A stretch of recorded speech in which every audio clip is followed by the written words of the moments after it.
Bonjour, je vous présente une activité de lecture. Le titre, les péripéties dans une nouvelle policière. Le support ou le texte de base, La nuit des vampires, auteur Johan Elch.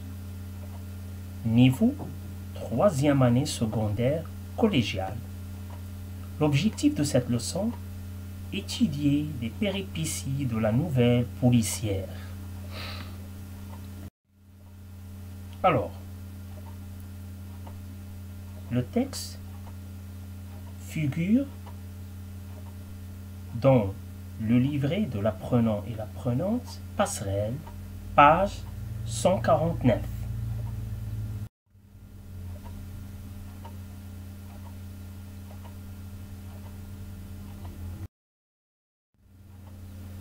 Alors, commençons par des questions de compréhension. Question. Quel est le genre de récit? Le récit est une nouvelle policière. Relève 3 mots qui le montrent. Les 3 mots qui le montrent, les 2 enquêteurs, l'agent, à l'aide. Question. Quels sont les personnages dans le récit? Réponse. Les personnages dans le récit sont Alfred, sa femme, les 2 enquêteurs Justin et Gary. Question. Pourquoi la victime était très pâle? Réponse.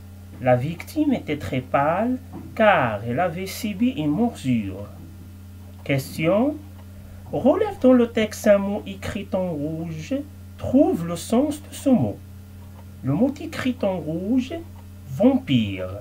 Ce mot veut dire fantôme sortant la nuit de son tombeau pour aller mordre et sucer le sang des vivants. Question. Pourquoi à ton avis ce mot est écrit en rouge? Ce mot est écrit en rouge pour indiquer la couleur des sangs. Alors, venons maintenant à la question suivante. Complète le tableau suivant. Il y a les personnages, les lieux de l'action. C'est-à-dire, on va dire que pour chaque personnage, où se trouve-t-il? Alfred, les lieux d'action, alors cimetière de Combrit. Justin, cimetière de Combrit. Gary, cimetière de Combrit. La femme d'Alfred, la maison. Question. Quel est le 2e fait inattendu de cette histoire après le meurtre d'Alfred? Réponse. Le 2e fait inattendu de cette histoire après le meurtre d'Alfred est que la femme de ce dernier était en train d'agoniser et qu'il avait les mêmes marques que sur son mari. Question. Selon le récit, coche la bonne réponse. Alors, nous avons 4 informations. On va dire quelle est l'information vraie et quelle est l'information fausse. La victime habite 8 rue du Mouette à Sainte-Marine. C'est vrai. Quand ils arrivèrent, les enquêteurs trouvèrent la femme d'Alfred déjà morte. Faux. La femme avait, comme son mari, 2 trous roux sur son cou. Vrai. Gary détestait la lumière. Faux. Question. Quelle piste les enquêteurs ont-ils découvert? Réponse. La piste que les enquêteurs ont découvert est le vampire. Question. Quels sont les indices qui ont aidé les enquêteurs à trouver cette piste? Réponse.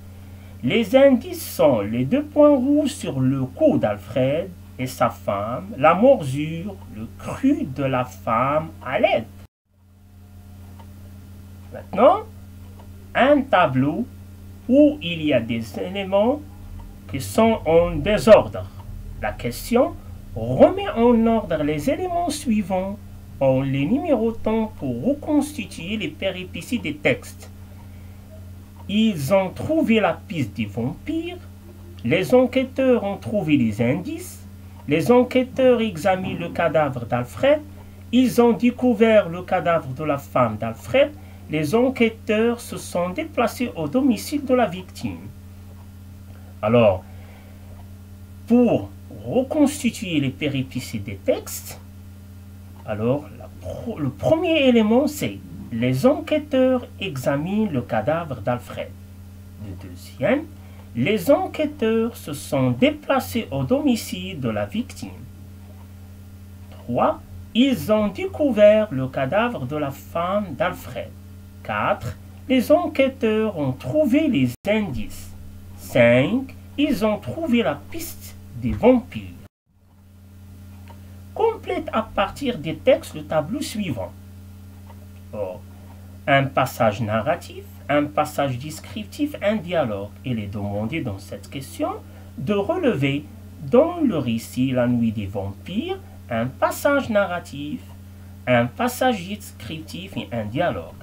Alors, la réponse, un passage narratif, environ 2 minutes, donc jusqu'à ils entrèrent. Un passage descriptif, dans l'entrée jusqu'à ils pénétrèrent. Un passage de dialogue, voilà, jusqu'à tu le constates. Maintenant, arrivons à retenons. Les péripéties. Actions qui permettent au personnage de résoudre le problème créé par l'élément perturbateur. Sont aussi des pistes et des indices qui aident à résoudre l'intrigue. Le but des péripéties, c'est susciter l'intérêt des lecteurs, attirer son attention. Les outils utilisés dans les péripéties, le passé simple, verbe d'action, complément circonstanciel de lieu, complément circonstanciel de temps, dialogue et la description. Bien sûr, la description d'un lieu, d'un objet ou d'une personne. Les faits. Les faits créés par les péripéties, c'est l'attente et le suspense. Donc, c'est créer l'attente et maintenir le suspense. Terminons cette activité par phase d'application. Nous aurons 2 exercices. Exercice A. Un texte narratif qui raconte une histoire est séparé en 5 parties. Relie chacune à sa définition. Donc, il y a situation initiale, événement perturbateur, péripétie, résolution, situation finale. De l'autre côté, il y a situation rétablie à la fin du texte, situation au début du texte, problème qui intervient dans l'histoire, action pour résoudre le problème, résolution du problème de base.